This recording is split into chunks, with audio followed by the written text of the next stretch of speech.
Good morning. Welcome to BCube Sunday morning. It is a great Sunday because we have with us, obviously, Tom Whitmore, without whom half the world cons in America would have probably crashed and burned. Uh, but one that's not going to crash and burn is going to be Seattle World Con because we have Kathy Bond here, and she is the chair of the Seattle World Con.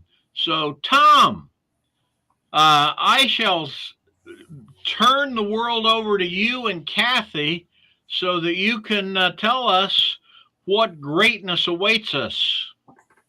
Well, with any luck, we'll have another person in a little bit later on, because the goal here was to have a conversation about leadership and community events. And we'll talk about WorldCon because, among other things, both Kathy and I have lots of experience with WorldCons, or at least she's getting it. Well, I'd like to think I had some experience before I decided this was a good idea. You actually decided it was a good idea. Yeah. Yeah. So I did. This is, in my case, I was sort of pushed into it. But Reese, wonderful. We have been joined by Reese Tanimura, who is the managing director of Folklife, which is another large community event. Mhm. Can you hear us, Reese? I can. And we Sorry can hear about that. you. It's quite all right. I'm glad you I got. wake my get computer here. up this morning. I understand. Well, I So, imagine you're still sleeping in after the fantastic event. No such luck every day, but yeah, on the weekend to try to catch up. Last weekend I just got a cold, so that was one of those things. Like, I feel like you go through a big thing and you're running to it, and then afterward your body's like, You're like, time to now it's time. recovery. Yeah. Yeah. Like the time your is body now. tells you it's rest time. Yeah. Reese has also worked. Yeah, I had started off by saying the conversation we would have would be about community events, and particularly events that use a lot of volunteers, because both Folklife and WorldCon use volunteers. Both are old. Both have a great deal of history with volunteers and the ways they work together. So I'm hoping that there will be a certain amount of both similarity and differences, and you'll both walk away with a little bit more information about how other people have worked with this similar thing. Yeah. Yep. Do you want to say a little bit about yourself, Reese? Because the science fiction people have basically no idea who you are. They don't know about your history with School of Rock. They don't know about what Folklife is. So if you could give us a sort of introduction to Folklife, that would be totally wonderful. Sure. Let's see. Northwest Folklife just celebrated and produced its 53rd festival.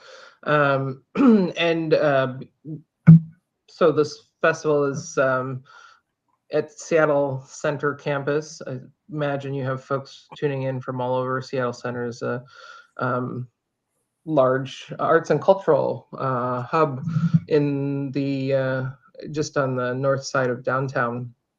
And it's been running since 1972. Glad to say that the festival is a little older than I am.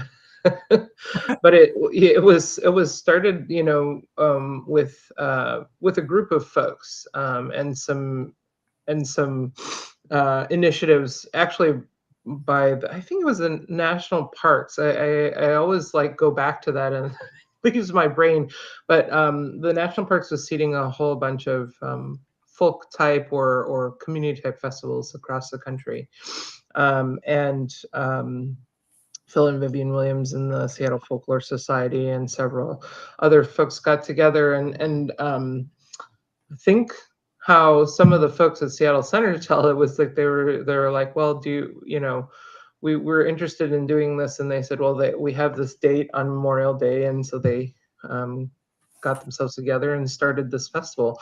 And from the first festival, it was a really diverse and robust group of cultures that were invited and celebrated. So our indigenous communities were there, Native Hawaiian communities were there, Eastern European dance and song, and also in the time as it grew, stage presentations, but also fiber arts, visual arts, like almost every kind of arts and cultural, especially those that are practiced in community, are represented. And I think from the very beginning it was decided that it wouldn't be a headliner festival or a booking festival per se, but something that was very rooted in community representation. So our the way that we operate, and part of the reason we have had the volunteer interaction is because communities actually work with our now staff since the 80s, that basically help to program the stages and the activations and the areas. And we do have now an application process, but again, it's not just a person or a couple people sitting and deciding all of that. It's an interaction with folks who are doing all of the different artistic genres from the different ethnic and cultural communities, to say, well, these groups have been here a long time. There's a new group, there's a new children's group. Maybe we want to make sure they include them. And so that's sort of the core of the festival and how it grew. I have to say, some of the started early on going because of the Kindependent stages, and some of my favorite memories at Folklife are of the toddler mosh pit in front of that stage. that, that might be one of the more Northwest things ever, right? Yeah. That's a pity. Well, wait, because I have a 15-year-old and a 13-year-old, and especially for the 15-year-old, that was sort of the height of Casper Baby Pants out here. And for people who don't know, Casper Baby Pants is the kid name of Chris Ballou, who was the front man for Presidents of the United States of America. And I like to think that he went from doing those really hardcore, high energy punk shows with mosh pits to doing these, toddler sets, and really probably his view from the stage remained the same. But toddler sets have got to be high energy too. Right. Except I think, the mosh pit, with the drunk 20-year-olds in it, and then he's got, toddlers just running into each other in front of his stage. It had to be very similar. Yeah. And kind of both, that's how toddlers are, right? They're running around, running into each other anyway. So yeah. Both Folklife and WorldCon are very much make your own fun events. Mm-hmm. They are both highly participatory, and both get away from the idea of coddling the audience a lot. And I think, how do you manage to maintain an audience perspective with such a large event? Because both are very large events. Folklife is around 150 to 200,000 people. WorldCon is around 2,000 to 3,000, maybe 4. But people are completely engaged. Somebody just asked if Folklife is similar to Ren Fair. No, it's much more concert stages, music, vendors as at Ren Fair. No costumes per se, but socially, it's a much more available Ren Fair. I feel like in the like way, it's to quote a famous Seattle or a Pacific Northwestern Seattleite, come as you are, right? It's and part of that is not just I know Ren Fair, there's a big part of dressing up, but that's a reflection of like folks who like have this inside passion of like the culture and the wearables, and the language of, historical eras that is expressed in that moment. And I think that that's the sort of ethic, is to, bring your dancing self, bring your we have a maker space. I remember as a kid, one of the favorite things that I did at a Renaissance fair up over the border in Wisconsin was um, the rubbings that you can do, like, kind of like the gravestone or template rubbings. And so it just reminded me, when I was actually walking around our maker space this year, was just that kind of moment of kids just, standing at the thing that they had a painting station out, and just, really looking at the example and trying to figure out how they could make their own kind of thing. It just that ability to get fully involved. um yeah. Yeah, I think for me, as I said, we've been coming since my kids were little. I didn't grow up in the Seattle area, but Folklife is one of my favorite things to go to now that we're here. And it's just everything you can do. Like, it's just so. Um, I have a kid who will sit. I have one kid who will park themselves in front of a stage and just stay there all day, and then I have another kid who's like, "Let's go do all of the things," and you can really manage that there. So it's. I think it's magical. Um, but it is, when I'm thinking about the Seattle Worldcon and trying to make those sort of spaces for participation, it's I think the trickiest part is just remembering that what I think is cool and what I want to participate in, yes, will be there, because if I'm throwing the thing, if I'm throwing the party, I'm going to have something that I want to do there. But that, people have different tastes, and you have to also make space for the things you don't know about, or that you don't do. And I mean, it's challenging because you don't know what you don't know, but I think it's also fun because then you get to go out and potentially find a new hobby, or new passion. Although I haven't done that yet, but Well, actually, running it is a completely different passion than attending. yeah. And you may decide that you want to keep really running things. Hmm.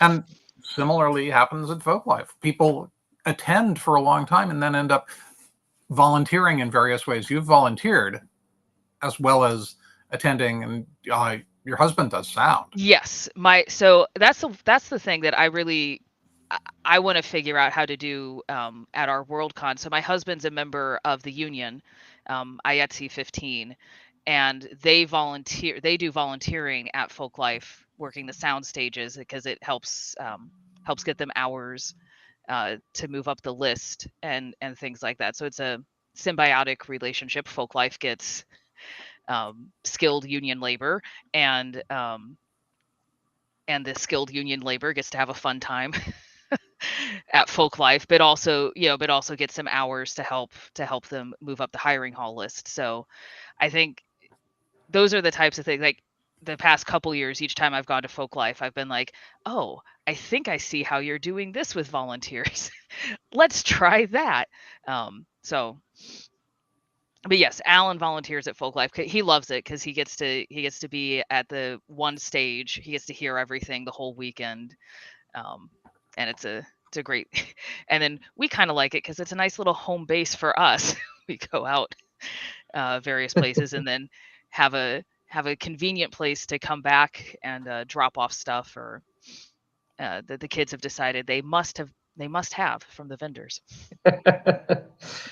Yeah, I mean, I think that it sounds like WorldCon also has that same participatory Hmm. aspect, right? I think somebody asked us, like, it's a music festival, and I think, not all, but a lot of the music festivals, the point is to just go and listen. And I think there is the listening stages, but I think a fair amount is, especially the dance parts are all highly participatory, as anybody can walk up and join, the social dances.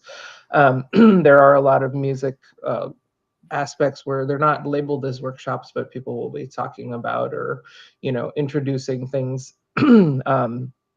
Singing, participatory singing in the courtyard, in Cornish The Courtyard. Cornish Courtyard, yes, I was going to mention that, because that's one of my favorite things to do, is just go and stand around with a bunch of people and sing together. Yeah.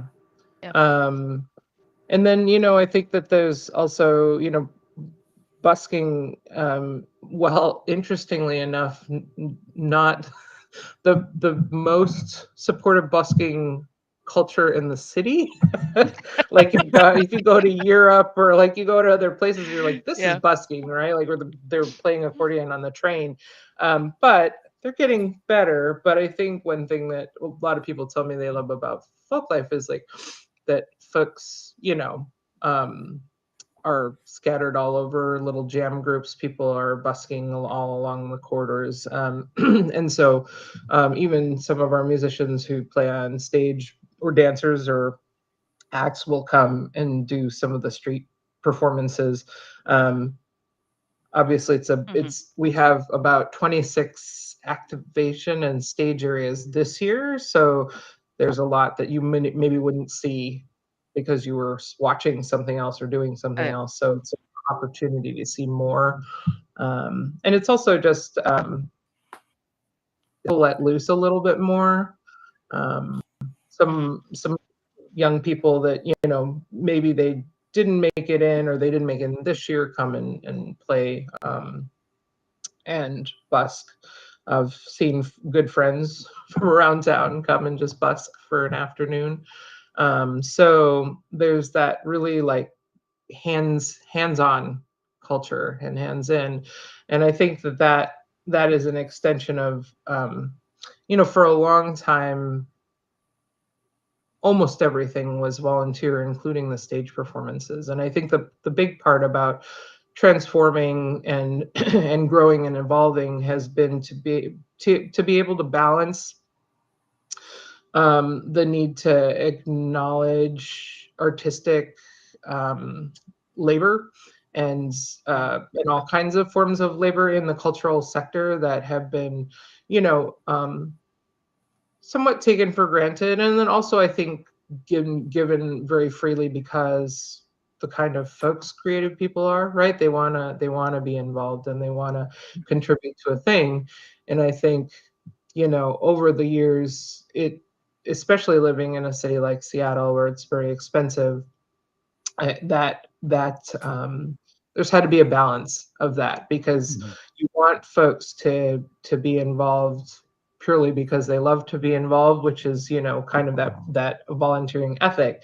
And then at the same time, some folks just can't. They want to be involved, Right. but that set of hours, if they can't viably contribute to, to how they live, or being able to create more art, it makes it really, really difficult. So that's been something to balance, is like to think about, like, how do you interact, how do you how do you make all of it valuable, right? It's in a way that whether somebody is getting an honorarium or somebody is volunteering, how do you make all of it, how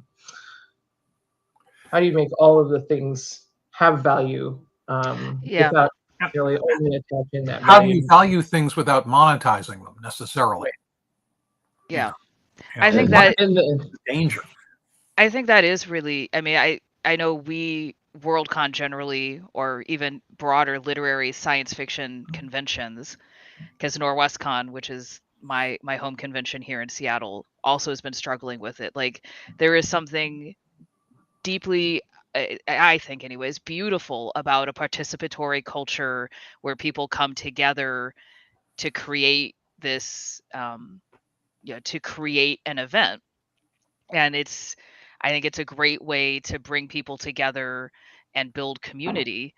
But as a geriatric millennial, like, I also understand, with it, for a while, until until a public loan forgiveness great program, helped me out. Like I had a mortgage payment and a ridiculous student loan payment that was as much as my mortgage payment, and all of that. So it's how you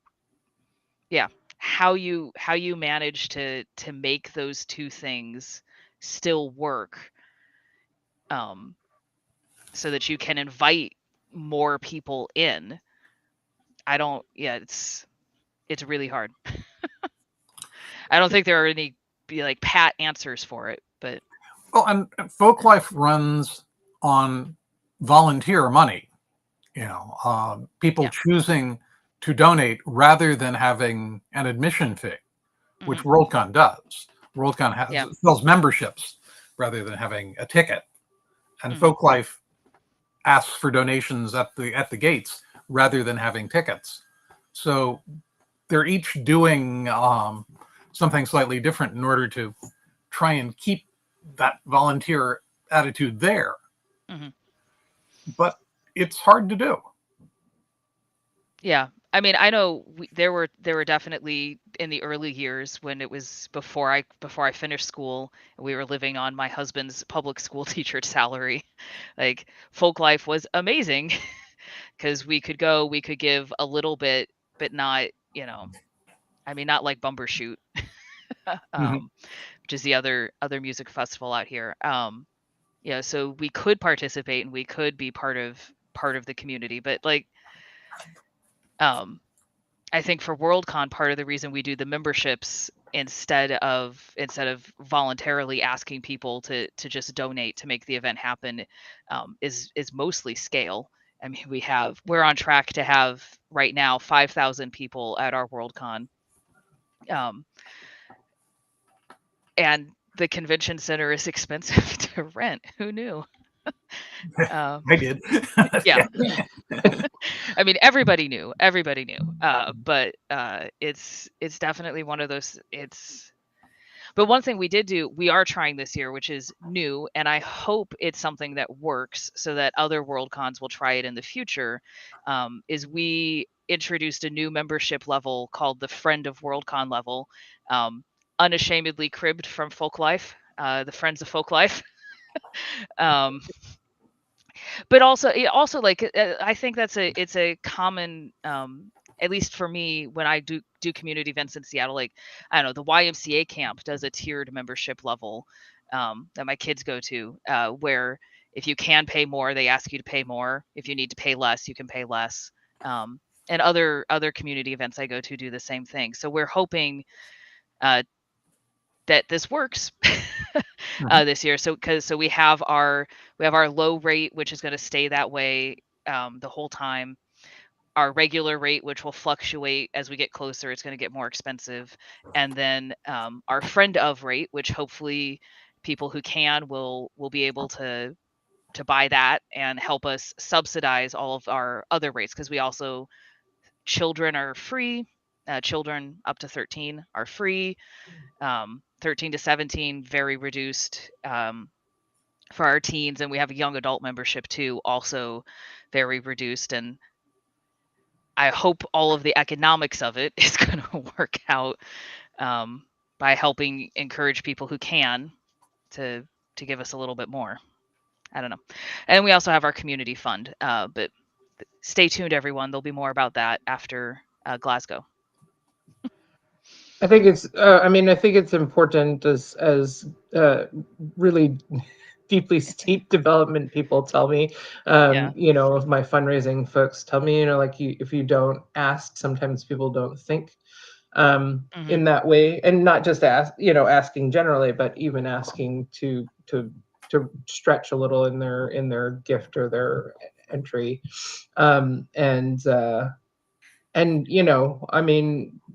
to be real, that there are a lot of folks in Seattle who can. And then at the same time, the disparity is high, right? Because there's a lot of folks in Seattle who would, I think need is a strong need, but also, it's viable it's important to have those places available where there's not a high barrier to entry. Yeah. You know, I think a lot about, you know, especially I think the culture of folks paying for things. I think there was at least a little bit of that awakening for arts and cultural activation to during the pandemic. It was like, oh, you know, folks actually can't do some of that. But that was also an opportunity to discuss like the fact that, you know, your door fees on some of the small music venues in here were like stuck at $5 or $10 since the 80s in some Yeah. cases. And you know, even places that, you know, are very affordable, but like $30 or $40 to see, for me, like when I see musicians that are touring the world, right, to so $30 or $40 is great. I think that's awesome. But then at the same time, I'm like thinking about the the economics or the mechanics of that, to like put up a stage and staff the stage and staff the venue and all of the other things. So yeah, I mean, I think I also, because I do a lot of grassroots organizing and community and volunteering, I think about models like mutual aid Yeah. and, you know, sliding scale, and really the being able to have people really deeply understand sliding scale as a mechanism to individually combat inequity, right? Is to be able to make choices, informed choices with how you're able to support a thing that's happening. Rock camp, Rain City Rock Camp, where I used to work and I still volunteer, has been I guess nearly a decade now on a sliding scale model. And what we found when we moved to that model, I think because you already have a certain culture of folks within that community, was that folks who could pay more actually did. Yeah. They, you know, they would bring their kids to camp, and maybe the camp threshold was like $300 or $400, and they would be putting in another 100 so that they know that somebody else's child has the opportunity to go at a lower price point, and still be able to run the camp. Because that's Yeah. that's the thing, to go back to like balancing or like giving time, you know. And I think that's the hard part, is like the old line of thought used to be, well, if I can't give money, I'll give Yeah, you have time. time. Yeah, and then I think that the necessity, you know, I have friends who work 6 jobs, right? And Yeah. they're gig workers basically, and maybe it's more than 6 jobs, 6 in a week or a month. And so the time is also a big thing, because that time is time away from being able to make money for basic needs. So like trying to figure all those things out, to continue to be responsive, not only to audiences who, with, it sounds like for Worldcon it may be somewhat similar, is that we have this very high permeability between performers, donors, volunteers, regular audience members, now year-round audience members, to, you know, our Yeah. cadre of programs that we do. And so it's in one way it's good, because you are able to talk to folks in a more universal way, and then in the same way you're still trying to figure out how to respond and adjust to serve your different constituencies. Yeah. Yeah. One of the interesting stories Karen tells is of being one of the greeters, you know, asking for money, and there was a busker sitting nearby for the entire shift she was on. And at the end of the shift, she packs up and sees the busker pack up and take all the money that they'd busked to collect and toss it in the donation bin. So Yeah. their time is sometimes money. Yeah. Yeah. I think there's something, I don't know, I think that story also illustrates the sort of permeability of all of, both at Folklife and at Worldcon, of like, we're all in this together, trying to make it all work. Yeah. Yeah, and there was just a situation where the very first Hugo that was awarded, Forey Ackerman's #1 fan face from 1953, was up for auction.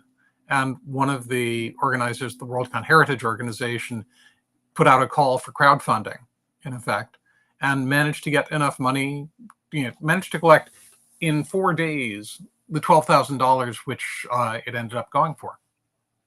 And so now we have this item we can display at Worldcons that is a huge part of the history that became available because people felt, as you were just saying, Kathy, that this is something cool that we can do together. And the whole idea of having places where we can do stuff together and make something cool is part of why I volunteer.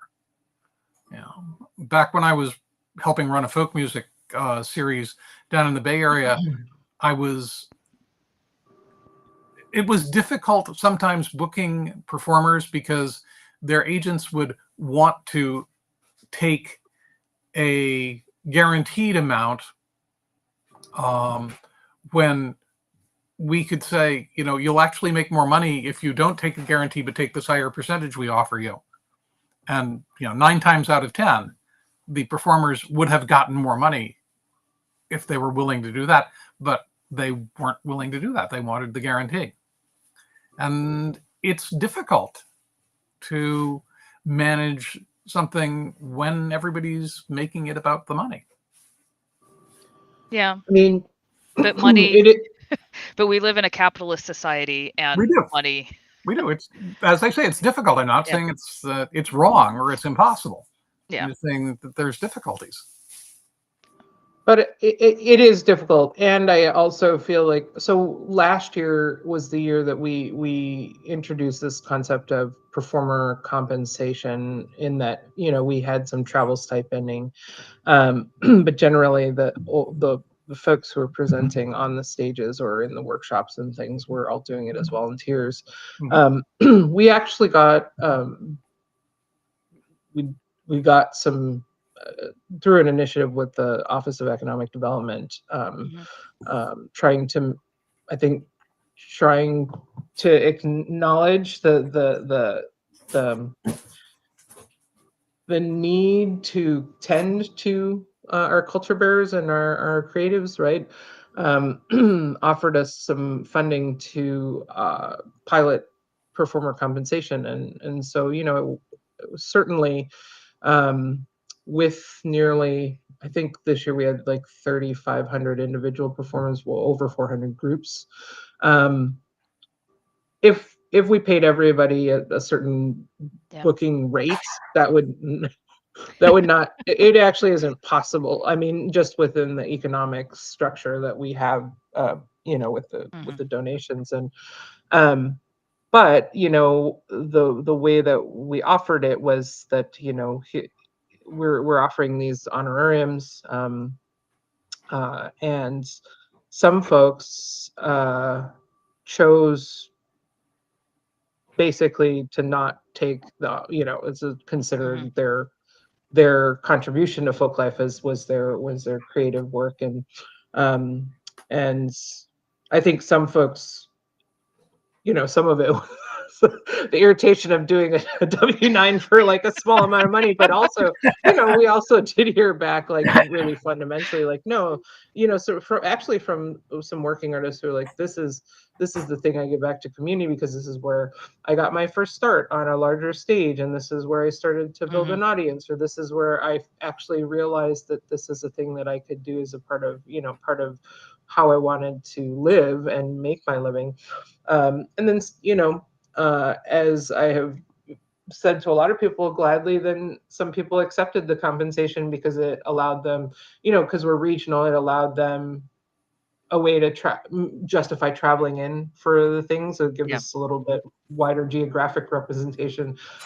Some people took it because their working artists are there, or whatever it was, like some of the groups, I hate to use the word like professional in a way that delineates like in my mind, but there are groups, maybe a youth dance group where the youth aren't actually making their living off of it, but that group still has to rent a space, and most of them have some kind of costume or garb that they're wearing that is uniform, and so that has to be sewn or bought, and so all of these expenses to practice your art come into play. And so whether you're having to pay your rent with it or you're having to pay a rental fee or to that effect, if it helps with that, we're glad that people take the opportunity to participate. So that idea of sort of sliding scale mutual aid is in practice in receiving as well, right? So I think that to me is like, I know that fundamentally you have to have a bigger culture shift and a change to have that kind of mentality. But I hope like over time that we can sustain the economy, but also sustain how people are being able to be practitioners and be performers, in that light of like, kind of, when I've played gigs, maybe I'll open for somebody who's touring in, maybe it's a friend or maybe it's somebody they've asked me to be on a bill. And generally, like if I play with musicians, I'll slide money to them, and then the rest of it I'll slide over to the touring artist, because I'm like, well, I don't have to drive the $5 a gallon gas to the next stop and try to get a hotel or Airbnb or a place to rest or whatever it is. And I think that hopefully when that kind of maybe mentality works for folks, is hopefully like that can pervade more, other than just like I'm amassing that mentality of like I do that hoarding or I think that goes back to like scarcity, right? Nonprofit and arts lives in a lot of this scarcity mentality, and a lot of my colleagues and I talk about like all of the things that we live with art and culture, and and writing, and all the things that the assets, and how much value and how much they add to people's lives. Because it's not monetary, it tends to get diminished in its value. And so how do we live and exist and work in a way that doesn't fall to that scarcity of what we which is mostly centered on the money, which is also, like you said, it's real. We live in a very expensive city, producing in a very expensive city, but also sometimes that scarcity also inhibits us, like you said, Tom, right? Like taking the guarantee versus like how many people will show up and you take a percentage. It inhibits us from maybe realizing the full value of what we do. And I also wonder how much of this too is scale, because like I've also been thinking a lot about, and in my mutual aid focused groups, like it works really well when there are 20 of us. and then it still works. I mean, and I've seen examples though where it works really well with large groups of people. Like if you've gone out to some of the protests and the marches and things like that, like there are sometimes hundreds of people there, and it still works really well. San Francisco Gay Pride Parade gets closer to 1 million people, and it works really well. Yeah, on that level. But then sometimes I bring some of these concepts. So we've had a lot of pushback with our Friend of Worldcon membership level this year and the idea of the tiered memberships. So I mean, we'll see if the community decides to embrace it or not. I'm willing to be a little dictatorial for 1 year, a 1-year trial. Dictator from day one. Yeah. But some of the other things, like, it just doesn't work. It doesn't work, like, especially in, like, trying to rethink how we make decisions or how we bring community in and together, not just about the logistics or the operational pieces, but also about the, let's try maybe being more consensus. Let's try not using Robert's rules of order. um those types of things, and at that point it just breaks down. And I've been wondering over the past year or so if it's because it's an idea that the community just isn't quite there with yet, or if it's because some of these things just don't scale up to work in a group where there's thousands of people. I mean, I don't know. That's a really And I hard question. and I don't know I don't know if that's something you've been at Folklife organizationally doing as well, like maybe trying to bring in different ways of, I mean, there's the volunteer model at its core, but different ways of, like, making the decisions, or and if it's working for you. Yeah, I mean, I definitely think that scale aspect is always interesting, because in the small scale, Yeah. you have you have an understanding or a very similar value system to that smaller group, Right. right? And that can take out all different forms as you build that out. But I think that the interesting thing, like how I don't want to just say younger generation, but how some of the evolution of giving has been, it used to Yeah. be, there's a lot of talk about now that's like a few large donors, right, that are giving mega millions, where it used to be like more semi-large family tiers, and then you had all these different pools of folks that were contributing to sort of a philanthropic base, and now you have Yeah. crowdfunding, which is a really interesting concept in itself, because there's a crowdfunding where the Kickstarter, where you're going to put out an album or a book, and you sort of, it's a pre-sale and a little bit extra. I think that's kind of how I see a lot of that. Or you maybe get access to a concert or whatever it is. Right. Then you have things like GoFundMe, where it's just pure, it's not, there's not an expectation of giving back. And I think for me, I several musicians in the community have had very high, like, health challenges of Yeah. recent, cancer, all of like accidents, terrible health crisis, and actually have been able to raise quite a bit of money very quickly.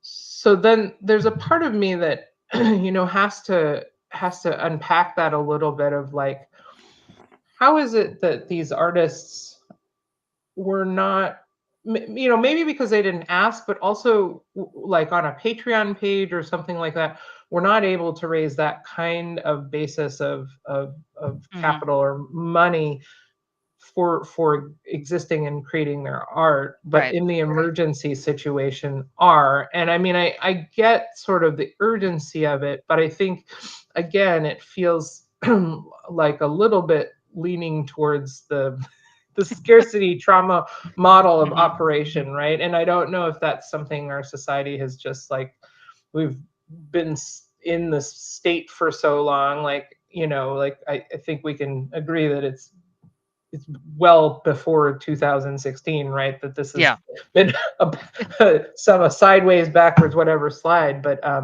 that we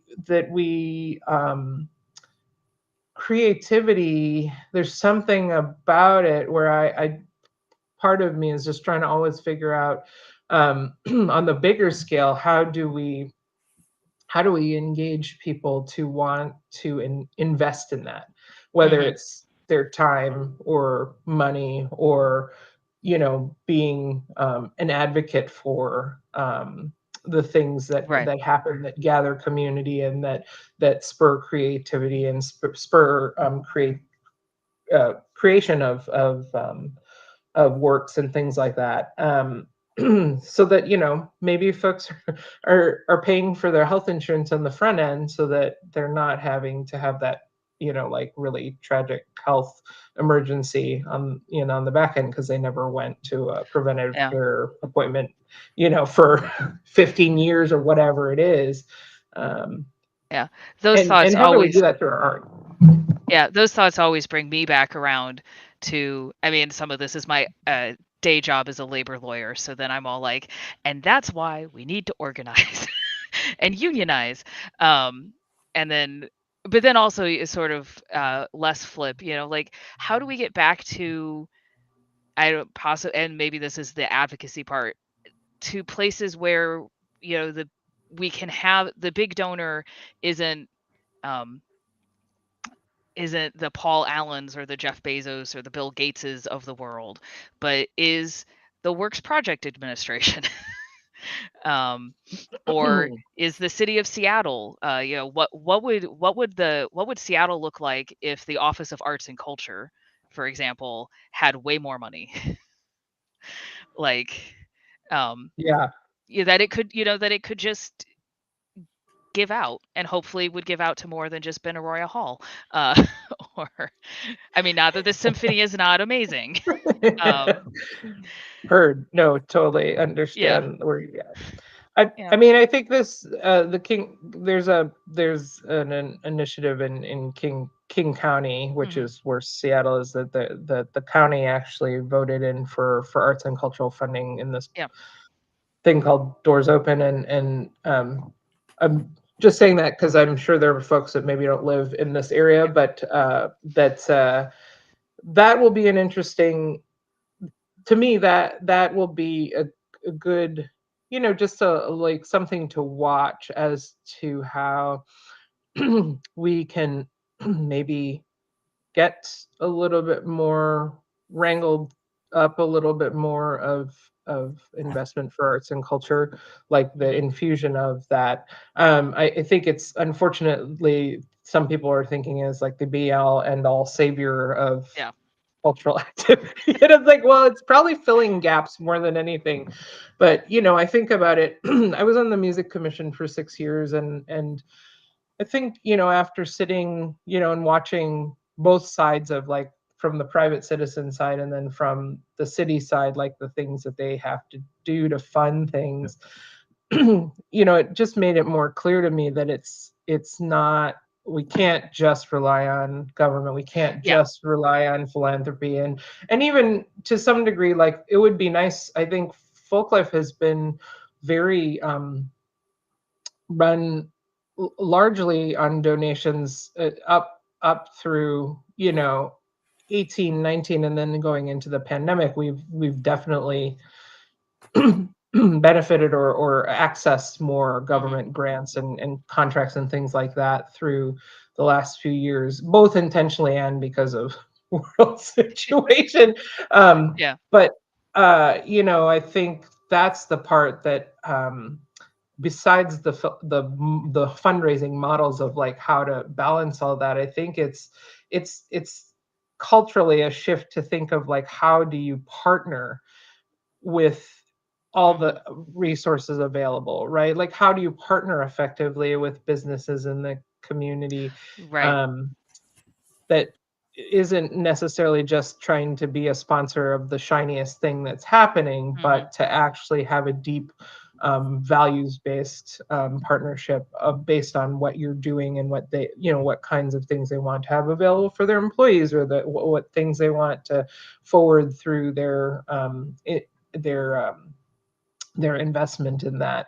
Um, yeah. yeah. Partnerships, like we've been for the Seattle Worldcon. It's one of those things. So Worldcon is an ongoing institution, ongoing event, but because it travels all the time, and each group doing it is a new group doing it, it's both this, like, you've got sort of this startup energy and startup trying to make partnerships and find that stuff, and then you're like, but but we're not just fly by night.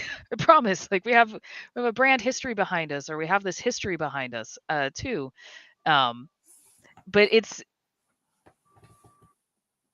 But we are really all volunteer. As I said, my day job is as is as a labor lawyer.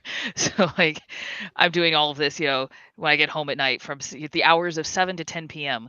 Trying to make these partnerships. And I mean, you can tell me that I'm all wrong, but is it easier when you have paid staff to develop these partnerships? And if you tell me I'm wrong, that's fine. I think maybe at one point it was. I think Mhm. it's very interesting. There's and I'm certainly we have had sponsors and more major partners. Obviously, Seattle Yeah. Center is a major partner, But but in longevity. But like our one of our biggest, what we would call title sponsors, was Seattle Cancer Cure Alliance for several years. Yeah, that's right. And it was a really great partnership. Part of it was that they had, especially during the pandemic, had to focus back on healthcare issues and the like the drain right on the healthcare Mhm. system. We've never really been able, I don't know if it's a tract or just really had a relationship with some of the bigger things like Amazon is here, right? Yeah. Microsoft, Google, all of those folks.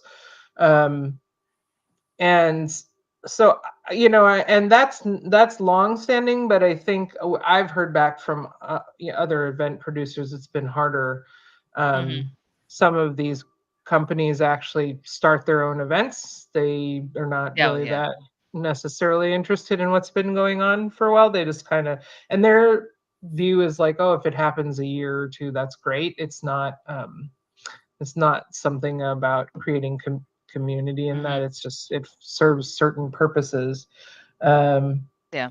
yeah, I think it's a mixed it's a mixed bag. All right. I'm sure It, there's it some is. folks who do that very well, and then I just don't. Maybe it's like we don't know the people with that personality or those connections. I don't know what it It's is. very comforting to hear it's also hard for you. I feel less bad Yeah. about my own efforts. Well, I think it's I mean, when you're getting to a scale of thousands, it's really interesting, right? Yeah. Because what we have heard from marketing folks is like, well, we don't know how to market, like what market do you serve? And I was like, well, The I city of mean, Seattle. yeah, well, and the Pacific Northwest, right? Yeah. It's really fascinating to like try to tell folks that are like, well, do you have, at least 800 18 to 24-year-old males that come to your event? I'm like, yes. Probably. Yeah. I We mean, think like so. in scale, we probably have as many of every single population segment as many other events have for their whole event. So it's hard to, are they Yeah. buying everything? I don't know, because maybe I think maybe different buying habits or whatever it is, but yeah, that part is fascinating, how they think about, like when you talk to real pure marketing Yeah. folks, like how they think about like why they are gonna sponsor something. And Oh, that maybe and then they eludes want you me a little bit. then they want you to prove it, and you're like, I mean, I don't. How do I can't prove it. But a large part of what both Folklife and WorldCon do is work with people who are not marketing categories. We're not Yeah. the science fiction community is not a community that there's a whole lot of statistics collected on as that. They're collected as parts of something else. And the whole question of how you do categorization and all of that is an entire other hour, Yeah. if not year of just trying to make sure that people are going to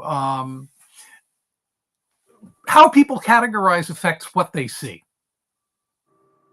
Yeah. Right. And what we're talking about with both events is we're trying to find the people who are interested in this. And we know they're out there. but they're a small portion of the, Mm-hmm. you look at the entire population of the Pacific Northwest, and Folklife is a really tiny thing. You look at the entire population of the US or the world, and Worldcon is a really tiny thing. There aren't that many people who really care, and yet there are enough of us in both cases to make something that's for us, for you, and for me, is totally worth it. That's really wonderful. That makes us alive.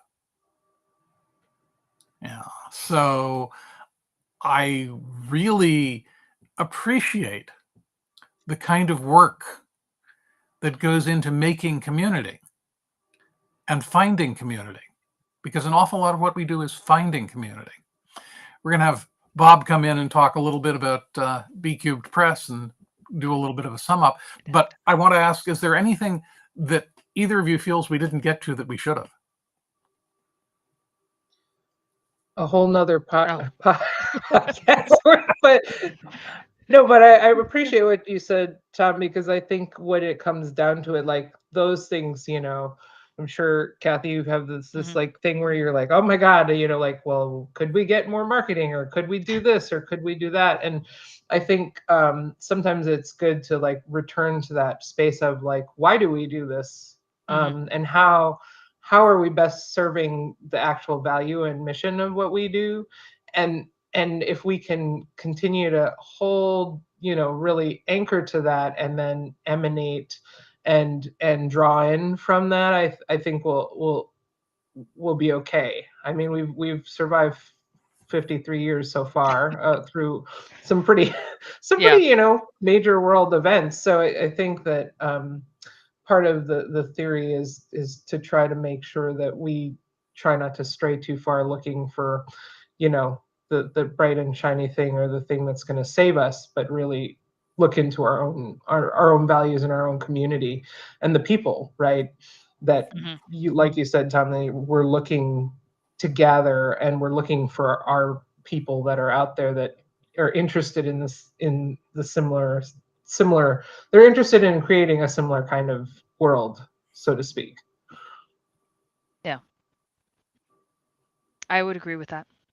Cosign. And then, I mean, I think we could have a whole other panel on, or maybe just an individual group therapy session about how you continue to do the work when the people you're doing it for are annoying you. Yeah. Which, never happens. No, never never happens. When they want all the things. You give them most of the things, and they still want all the things. Yeah. Yeah. Or they want the one thing that you know that nobody else wants. Yeah. Or have you thought about food trucks? And you're like, I have thought about them. Yes, they're wonderful. I like food trucks, but there's no place to put them. Yeah. Feel that very, very much.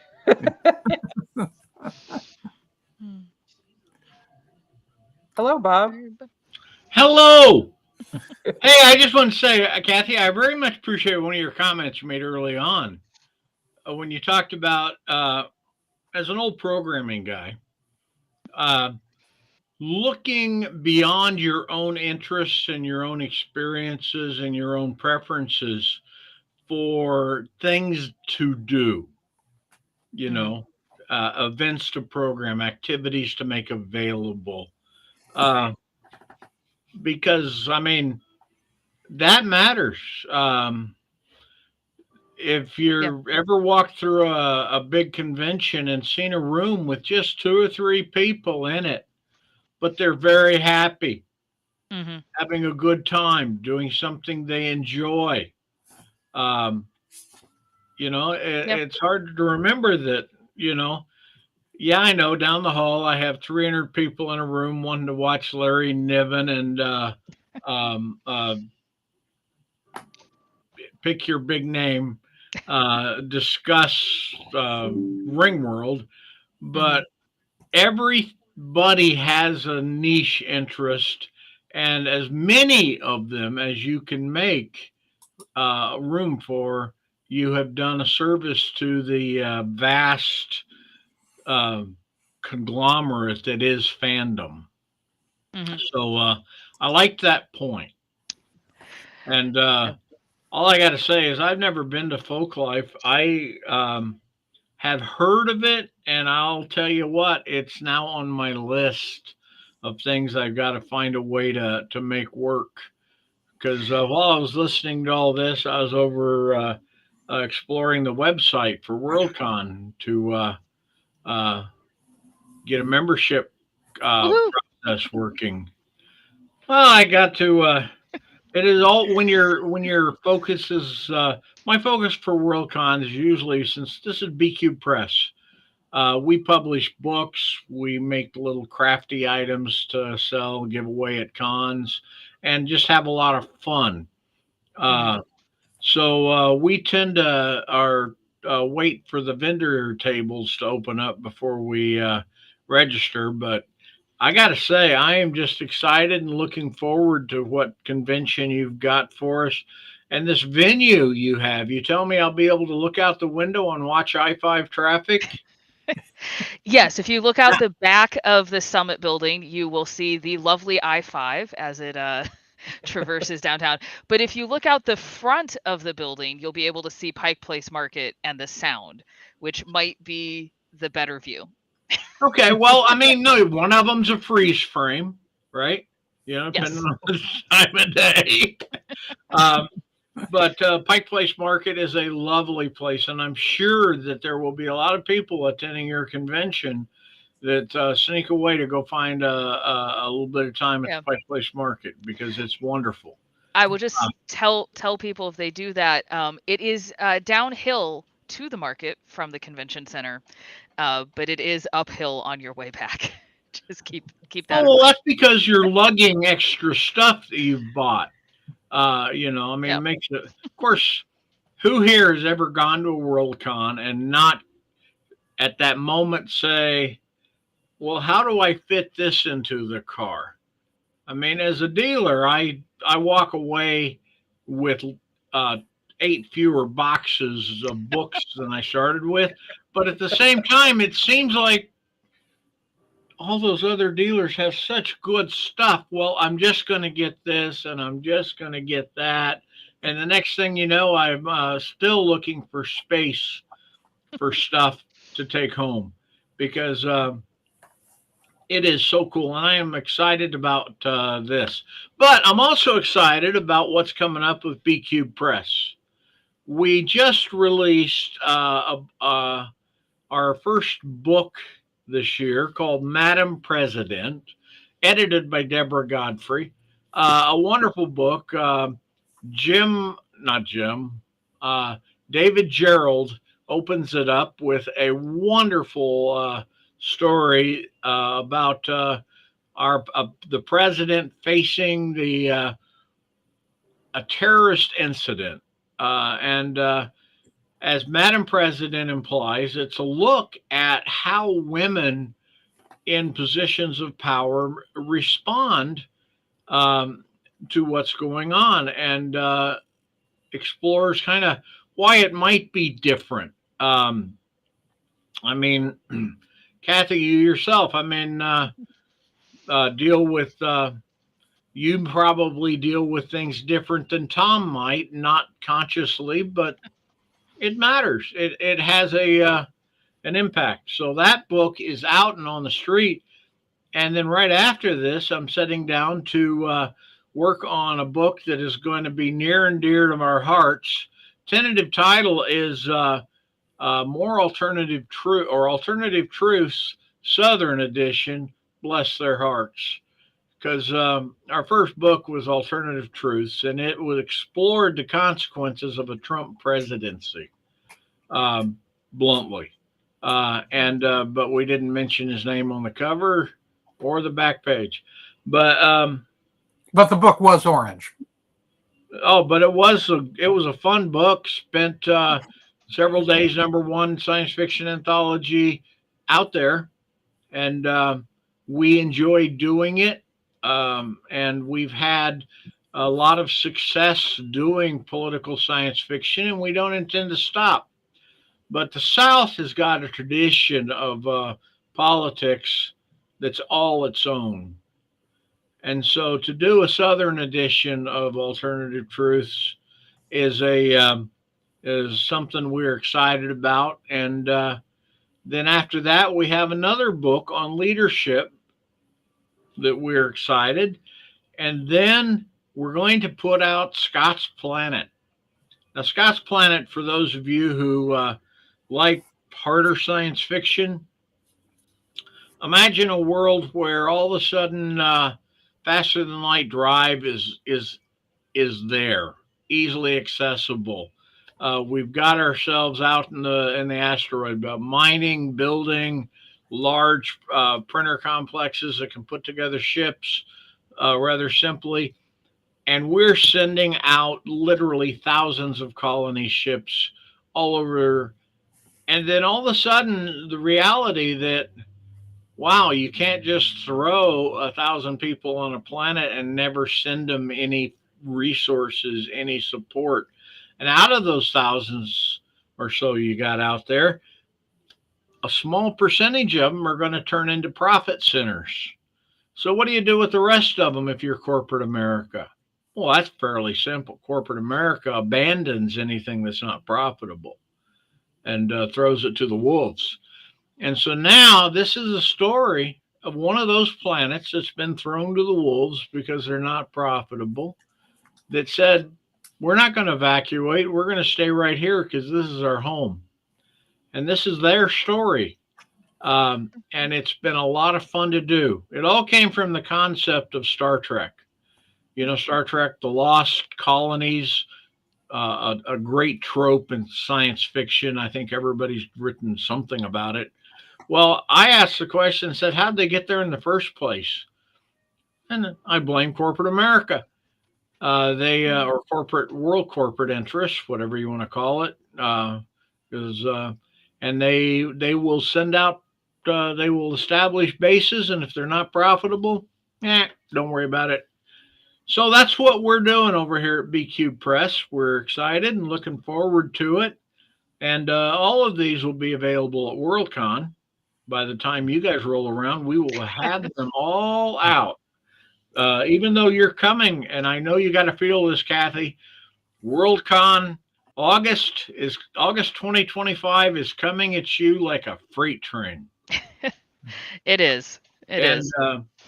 I want to toss in one more thing before we end up closing, which is I would like both Kathy and Reese to state the websites for their organizations so that anyone who's been listening, who's heard about this, can actually get there and find out. And I also want to say thank you both for having the conversation I hoped you would. This was very much, you really started getting into things at the level I wanted to hear, and thank you. So, and it was useful. As somebody just sitting here listening, I was enjoying it. Well, so for Seattle Worldcon, our website is seattleit2025.org. So that's Seattle, then the word in, and then the year 2025. .org, and can find all the information about buying a membership, our guests who are amazing, and hotel information is up already, although you cannot reserve a room yet because hotels will not let you reserve rooms more than a year in advance. But you can at least figure out how much the rooms are. Yeah. And Reese? Well, thank you, Tom. This has been fabulous. Kathy, it was wonderful to meet you, and hopefully we can meet in person. I was thinking you were August of this year. I was like, oh, that's tomorrow, basically, in production time. But and Bob, I look forward to reading the book about the colonies because I've just been binging on all the Star Trek recently, like rewatching everything. but yeah, if you want to find out, we have year-round events. We have some festivals coming in the summer. If you're up in Bothell, we do an event with them in August, and so please join us for any of our smaller or larger events. It's at nwfolklife.org.